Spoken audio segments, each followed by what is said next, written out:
Hello everyone. Welcome back to English with Maliha. I hope you're all doing well and excited to learn something new today. If you're someone who wants to speak English fluently, confidently, and naturally, then this lesson is for you. Today, I'm going to teach you how to think in English, which is one of the most important steps to becoming a fluent English speaker. We all know how frustrating it can be when we have to stop and translate sentences from our native language into English before speaking. It slows us down, makes us feel less confident, and often leads to mistakes.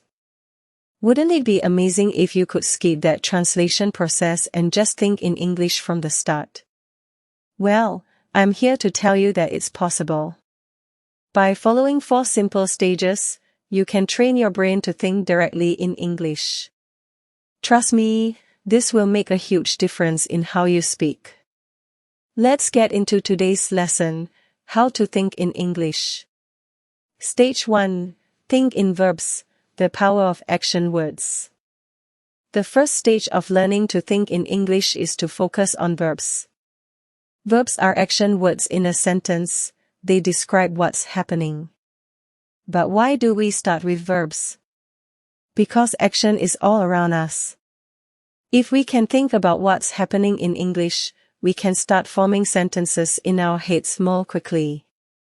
Let's take an example.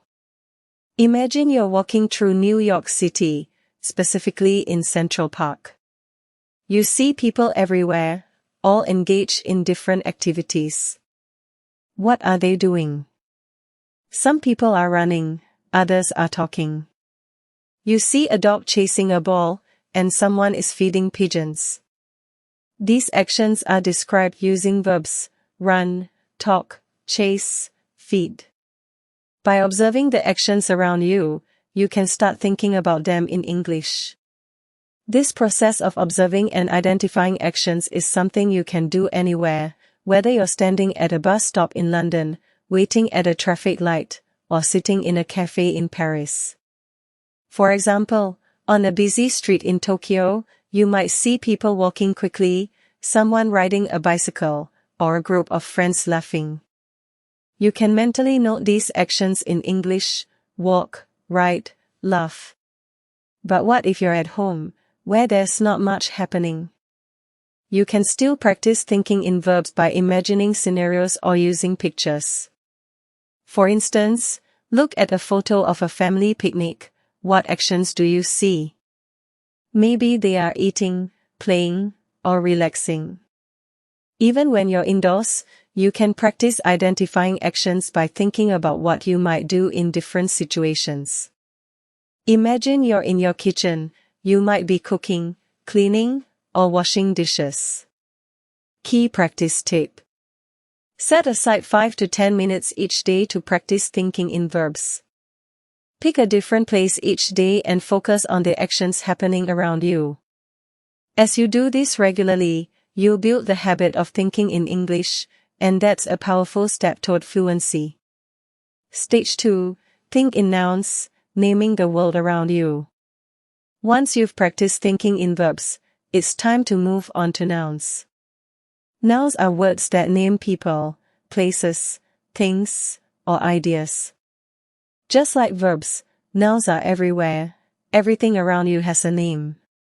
If you can think of these names in English, you'll be one step closer to thinking and speaking fluently. Let's take an example from a different city.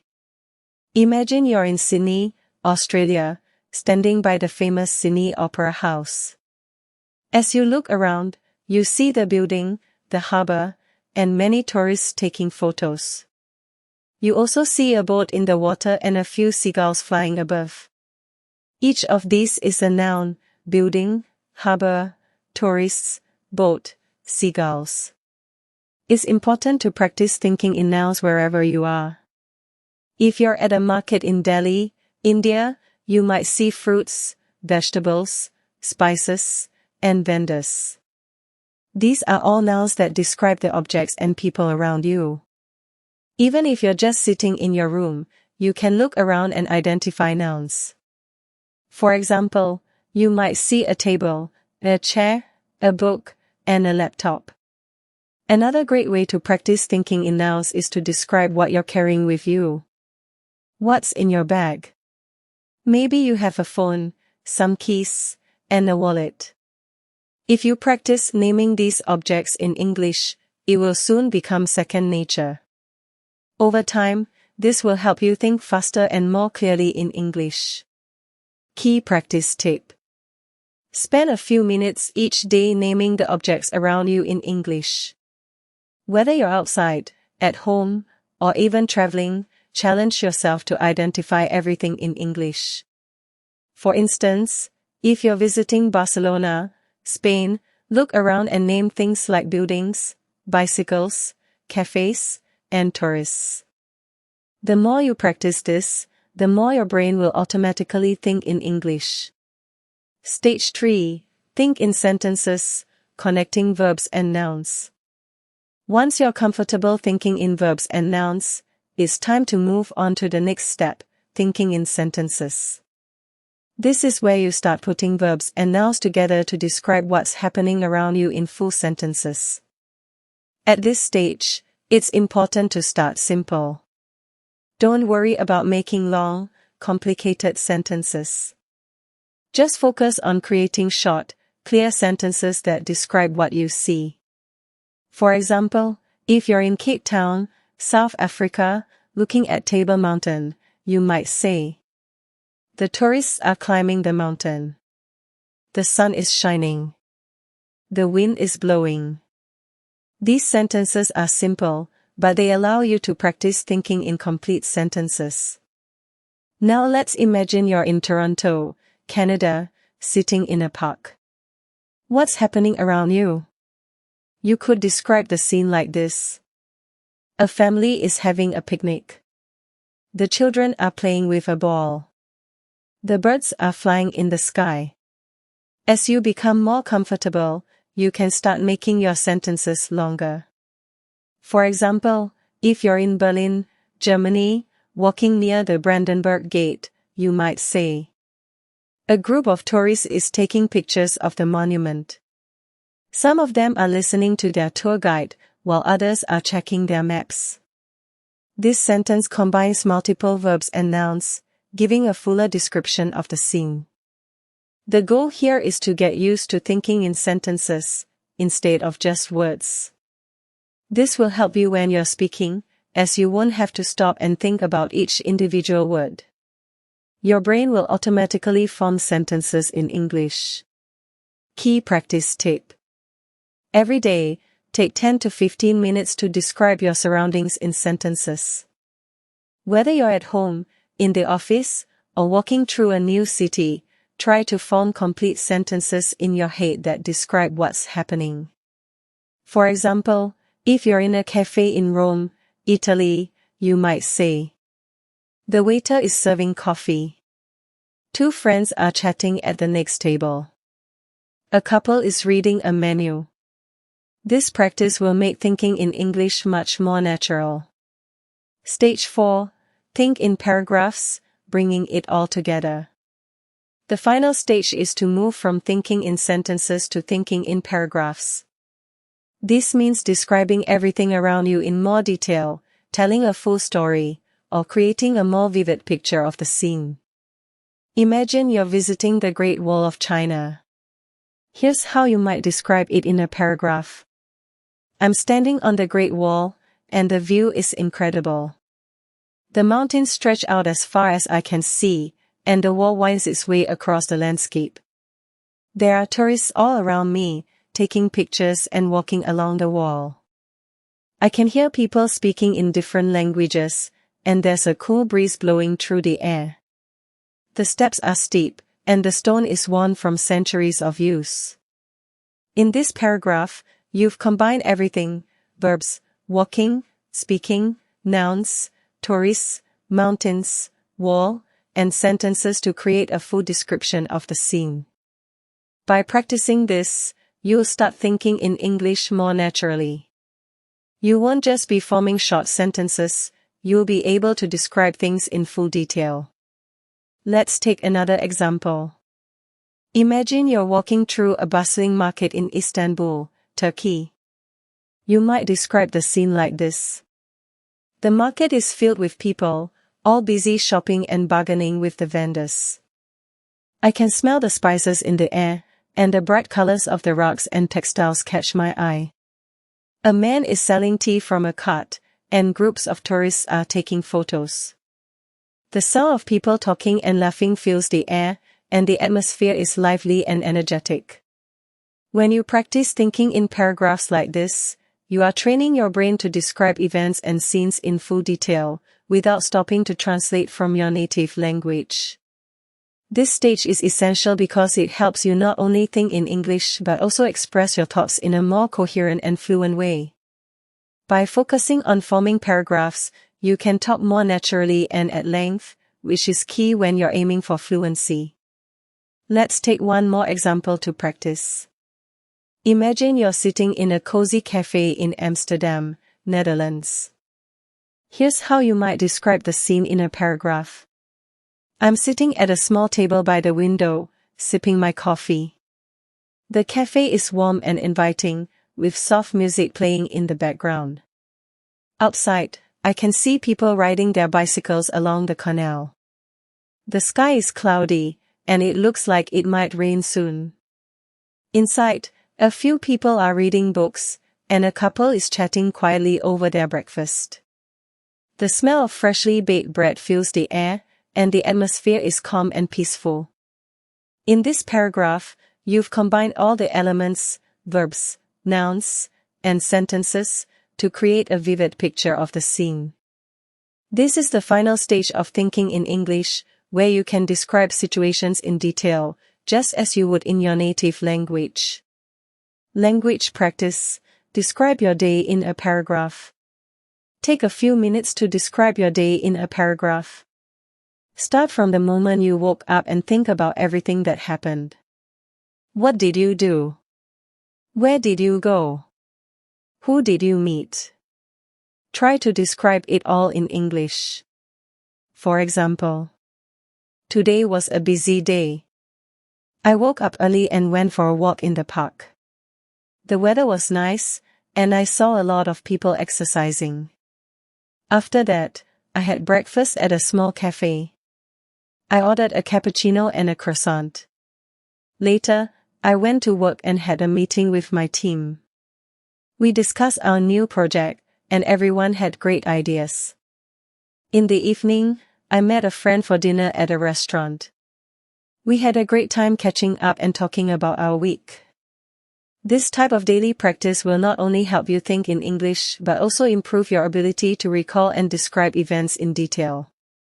Putting it all together, achieving fluency through practice. By now, you should have a clear understanding of the 4 stages of thinking in English. Think in verbs, focus on action words and describe what is happening around you. Think in nouns, name the people, places, and things you see in your surroundings. Think in sentences, combine verbs and nouns to form short, simple sentences. Think in paragraphs, bring everything together to create detailed descriptions of scenes and events. Each of these stages builds on the previous one, helping you develop the ability to think directly in English without the need for translation. It's important to practice each stage regularly, as this will train your brain to process information in English more naturally. Why thinking in English is essential for fluency. Now that you understand the stages, let's talk about why this method works. When you first start learning English, you likely translate from your native language. This is natural, but it creates a delay in your speaking.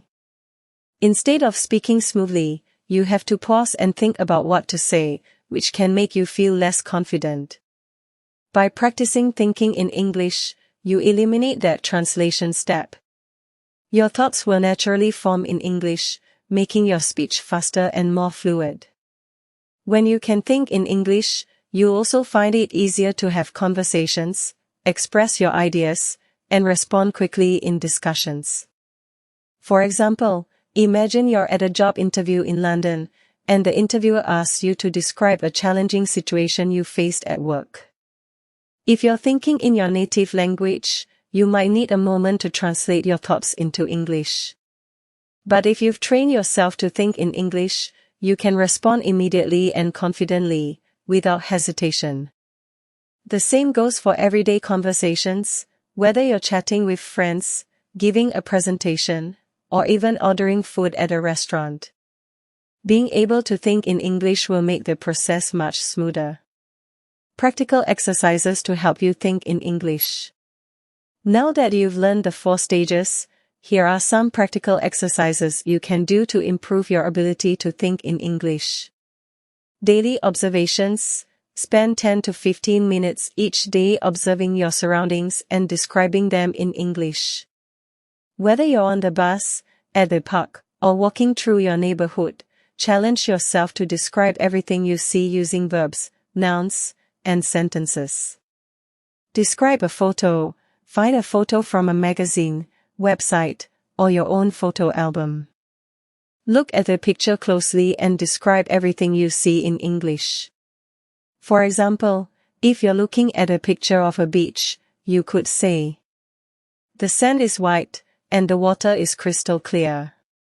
There are a few people swimming, and some children are building a sandcastle. In the distance, I can see a boat sailing on the horizon." Write a journal. At the end of each day, write a short journal entry in English. Start by describing what you did that day, where you went, and who you met. As you practice, try to include more details in your descriptions. Talk to yourself. If you don't have anyone to practice speaking English with, you can practice by talking to yourself. Pick a topic and try to talk about it for a few minutes. For example, you could describe your favorite movie, explain how to make your favorite dish, or talk about your plans for the weekend. Set language challenges. Challenge yourself to think in English for short periods throughout the day. For example, set a timer for 5 minutes and commit to thinking only in English during that time. Gradually increase the time as you become more comfortable. Final thoughts. The road to fluency. Learning to think in English is a journey, and it requires patience and practice. The more you engage with the language, the more naturally it will feel to think, speak, and express yourself in English. By following the 4 stages, verbs, nouns, sentences, and paragraphs, you'll build a strong foundation for fluency. Remember, the key to success is consistency. Practice every day, even if it's just for a few minutes, and you'll see improvement over time. It's normal to make mistakes along the way, but don't let that discourage you. Every mistake is an opportunity to learn and grow. So, are you ready to take the next step on your English learning journey? Start practicing today, and soon you'll be thinking in English like a native speaker. Thank you for joining me in today's lesson on simple spoken English. Don't forget to like this video, subscribe to our channel, and hit the notification bell so you won't miss any of our upcoming lessons. Keep practicing, stay curious, and I'll see you in the next lesson. Are you ready to take your English skills to the next level? Start practicing today and experience the difference. Don't forget to like this video, subscribe to our channel, and hit the bell icon so you never miss an update. Stay consistent, stay curious, and keep learning. Your fluency journey starts now.